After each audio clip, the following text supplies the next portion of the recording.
پاکستانی ادب کے معمار سلسلہ کی یہ نئی کتاب ڈاکٹر اقبال آفاقی صاحب کی شخصیت اور فن کے حوالے سے ہے۔ اسے تحریر کیا ہے ڈاکٹر عامر سہیل نے۔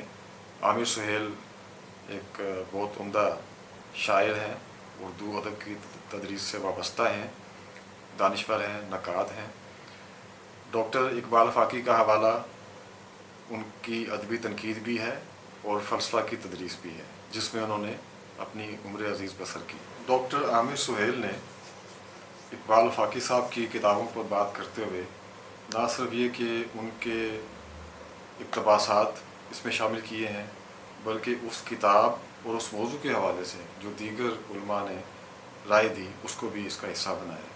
تو اس سے اس کتاب کی جو ایک تحقیقی اور علمی حیثیت ہے اس میں اضافہ ہوا ہے۔ کتاب کی فہرست کو دیکھتے ہوئے اندازہ ہوتا ہے کہ مصنف نے کس دقت نظری کے ساتھ اس تحقیقی مقالے کو لکھا ہے۔ میں کتابوں کے نام گنوا دیتا ہوں۔ اس سے پہلے آپ نے ڈاکٹر صاحب کی زندگی کے حوالے سے بہت تفصیلی بات کی ہے۔ کتابوں میں معنی کے پھیلتے آفاق، اردو فکشن کے تنقیدی مطالعات، اردو ناول، نئی توجیہات و تعبیرات، فلسفہ تاریخ جو کہ ہیگل کی کتاب تھی ان کا انہوں نے ترجمہ بھی کیا تھا۔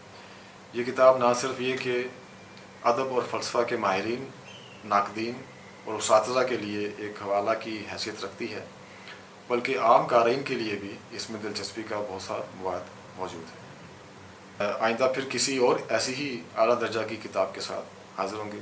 اجازت دیجیے، خدا حافظ۔